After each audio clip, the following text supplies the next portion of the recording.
kuzidi kutishia wapinzani wake ambao wanaokuja kucheza nao. Na tukumbuke kesho kuna mchezo. Sasa tutegemee kesho, mchezo wa kesho utakuwa ni mchezo wa design gani kwa performance hii ya Yanga ilivyokuwa ya moto? Yanga ni lori linalobeba mzigo wa kilikuu.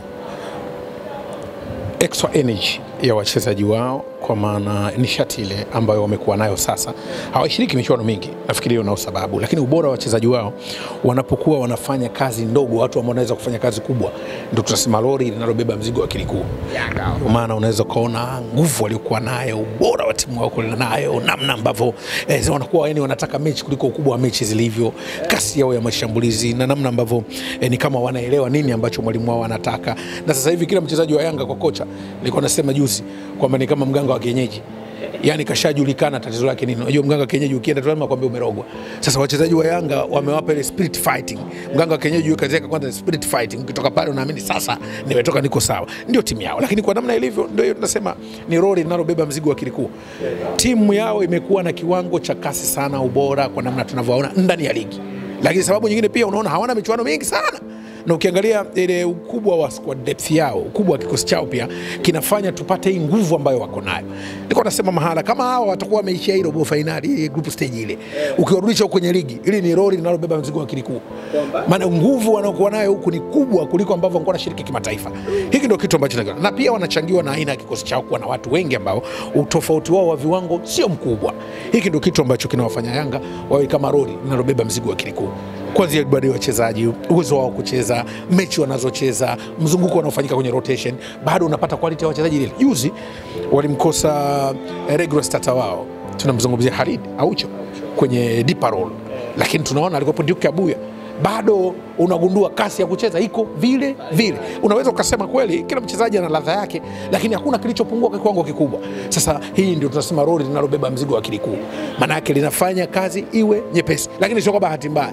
Ni kwa sababu pia aina ya michuano waliokuwa nayo na hamu yao ya kutaka kufanya makubwa msimu ujao ndio yanafanya Federation wawe na spidi kubwa. Ukija kwenye huko NBC, spidi kubwa, hamu ya mechi, wachezaji kujitoa zaidi, lakini pia kutoa relief kwa mashabiki wao. Najua hakuna eneo ambalo pia limeiangusha management yao, mashabiki wao, kitendo cha kutokufikia malengo ya klabu bingwa msimu huu. Unajua msimu huu wao walikuwa na ndoto kubwa sana. No, kwa sababu mategemeo yao wangefanya makubwa klabu bingwa. Sasa kuondoka group stage, maana yake akili yao yote imerudi kwenye ligi. Sasa huku ndio nguvu na matarajio yao yamewekwa huko. Kwa sasa hapa ndio tunaona wao ni kama lori linalobeba mzigo wa kilikuu. Ndicho ambacho kinaonekana kwa Yanga Africans huko chini kwenye ligi. Kwa Yanga hii inavyoendelea kwenda na moto huu, je, wewe Mirudi ndio alivyokuja hapa Yanga ndio kaja kuibadilisha kuwa na mwendo huu sasa hivi? Yako mabadiliko makubwa. Kila coach kwenye timu kuna vitu ana inject. Muda atakapokaa na timu kuna vitu ana inject. Kocha ndio anataka timu ichezeje, na wachezaji ndio anawaunda yeye wamcheze katika timu yake. Mirudi kafanya mabadiliko makubwa sana kwa Yanga Africans. Mirudi kwa Yanga Africans, kitu ambacho nimekiona kiko tofauti sana ni kwamba timu yake inashambulia kama mbwa mwitu, mitindo mingi, wanashambulia tofauti na kila mchezaji anakuwa anajitoa kulingana na nafasi ambayo kocha amwamini mchezaji. Sifa ya kwanza ya Mirudi, hamna anayemwamini. Ni kocha ambaye anaamini mchezaji yote anaonyesha kiwango anampa nafasi. Ndicho ambacho nakiona kwa Mirudi. Sasa hili sio jambo gumu kwao. Hili ni jambo ambalo kwao linaweza kutoa nafasi kubwa kuwafanya wawe bora zaidi. Ndicho ambacho nakiona kwa Yanga Africans. Na Mirudi ambacho amekiongeza kwenye timu. Mirudi kaongeza ile hali ya kujitoa kwa wachezaji, kila mtu ana nafasi kujitoa kwenye timu. Na hilo kaliweka wazi, kalia rais. Kila mchezaji ambaye anampa kile anachokihitaji anampa nafasi. Na unaona timu ilivyobadilika namna ya kucheza. Mirudi kaongeza hali ya ushambuliaji kwa Yanga Africans katika kiwango kubwa. Ndio maana kaona idadi ya mabao wanayofunga, fighting spirit kwenye timu imeongezeka katika daraja la pekee, lakini vile ambavyo wachezaji wao wanacheza. Ndicho ambacho nakiona kwake. Kwa mabao wanaoshinda Yanga kwa mabao kwa mengi hivi, inahusiana na wachezaji kwamba wanachezaji bora? Timu dhaifu haiwezi kushinda. Timu bora ndio inashinda. Kwa hiyo haiwezi timu inashindaje sasa kama mbovu? Yaani wachezaji wabovu wanashindaje? Mbona swali lako la kuchanganya watu? Yaani wachezaji wabovu washinde. Timu haiwezi kushinda, timu mbovu haiwezi kushinda. Na viwango. Hakuna ubora wa wachezaji. Unajua hata coach anategemea ubora wa wachezaji ili afundishe kwa wepesi. Yaani ufundisha mbumbu leo darasa watu watafaulu. Sasa unapata wakati mgumu. Kwa quality ya wachezaji na mbinu za coach zinaenda kwa wepesi, ndio zinakuwa mapacha.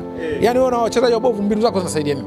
Kumchukua yule Mirudi kaenda afundishe timu ya championship kule. Aende afundishe labda tumtafutie timu gani ya championship. Aende afundishe labda Biashara United inayoburuza mkia huko labda. Unafikiri itakuwaje? Itakuwa mtihani. Kwa hiyo ile kauli yako ya kusema kwamba tulizungumza kuna siku kusema kwamba Yanga hii inacheza kikatili bado inaendelea. Bila shaka wamekuwa wana display katika mfumo wao wa kucheza, na unaona sio mfumo wa kucheza, wachezaji ile hali ya kujitoa, wamekuwa ni tactical acumen, wanafuata maelekezo ya mwalimu. Tunaona pia timu inabadilika, attacking speed, defending speed, kasi yao ya kushambulia, kasi yao kujilinda, namna ambavyo wanajitoa kwa kuipambania timu, namna ambavyo wanacheza vile ambavyo kocha anataka timu icheze. Unajua kuna wakati mwingine sio kucheza tu, mnacheza kwa maelekezo, mnacheza kwa maelewano. Unaona football ilivyo, kuna kucheza kwa maelekezo na kucheza kwa maelewano. Kuna watu wanaweza kaelekezwa lakini wasicheze kwa maelewano. Tunaona baadhi ya mechi kuna kocha anaweza kaelekeza vitu watu wasicheze kwa maelewano. Juzi tulikuwa tunazungumza hapa mechi ya Simba dhidi ya Al Masry. Tumeona Kibu anacheza kivyo, walikuwa wanacheza wamepewa maelekezo lakini hawakucheza kwa maelewano. Kwa kuna football hivyo vitu vyote vipo. Ile sasa mtu anajua mpira, anajua hii timu inacheza kwa maelekezo, haichezi kwa maelewano. Maelekezo kocha anatoa lakini maelewano ndani hakuna. Ndio unaweza timu haipati matokeo. Sasa hii ni timu ambayo kwa Young Africans naona kwenye ligi sasa hivi wanacheza kwa maelekezo, wanacheza kwa maelewano. Ndio maana unaona magoli yanafungwa katika mitindo yote. Wanafunga magoli katika mitindo yote. Wanakufunga magoli ya fouls, wanakufunga magoli. Na yote unaona ni kwamba ni magoli ambayo tayari yametayarishwa na mpango wa mechi. Wanasema match plan content, ile maudhui ya mpango wa mechi ndio unaratibu magoli wanaofunga. Kwa hivyo sio kitu kidogo, ni kitu ambacho kinafanyika kwa uratibu maalum ambao unaonekana katika game zao. Ndio kitu ambacho nakiona kwenye timu yao chini ya Merudi. Sasa hivi kwa watu wengi wanavyofanya mfanano huu hapa wakisema kwamba Pacome na Mpanzu, ina maana Mpanzu ni bora kuliko Pacome. Hivi kwa kweli limekaje?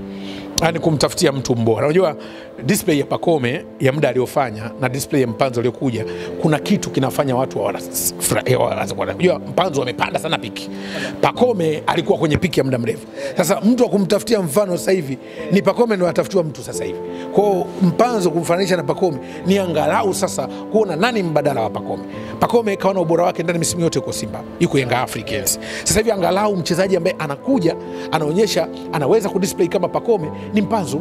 Ndio maana ni rahisi watu kusema Pacome kama Mpanzu. Kwa nini? Mpanzu yuko kwenye, Pacome yuko kwenye daraja yake, anatafutiwa mtu wake.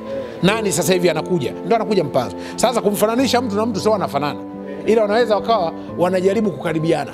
Ndicho ambacho tunakiona. Ni kweli Mpanzu anacheza vizuri, anacheza vizuri sana Volcano, anaonyesha vizuri, lakini lazima mnasibisha na Pacome, sababu Pacome ndio yuko kwenye daraja lake.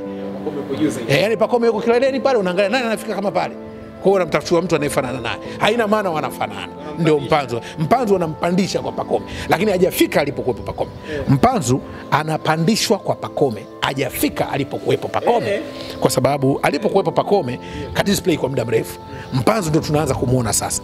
Alianza taratibu kama unga wa ngano na amira, unaumuka. Sasa hivi anakwenda. Kwa hivyo watu wanadhani kwamba tuone zaidi kutoka kwamba. Na kweli tunahitaji sana kumuona Mpanzu kuliko Pacome. Yaani tunahitaji kuona ubora wa Mpanzu kuliko Pacome. Wa Pacome tunaujua na bado Mpanzu hajaufikia. Kwa hivyo tunatamani kuona ubora wa Mpanzu kufikia ule wa Pacome. Hilo ndio eneo ambalo wanajaribu watu kuona Pacome, Mpanzu. Wanafahamu kwamba Pacome yuko pale, Mpanzu ndio tunatamani afike pale. Ndio maana tunaona vipi? Kwa nini? Kwa sababu tunahitaji kumuona Mpanzu muda mrefu zaidi. Kabla ya kucheza alikuwa anaimbwa sana kusema kwamba huyu hamna kitu hatakicheza, lakini licha ya kucheza imekuwa ni muda mchache sana anaonyesha makubwa. Kangalombo, kwako unamuongelea vipi? Kangalombo ni miongoni mwa wachezaji ambao wana kiwango cha pekee. Kangalombo walisema ni bomu lililotegwa linasubiri kulipuka. Sasa limeanza kulipuka.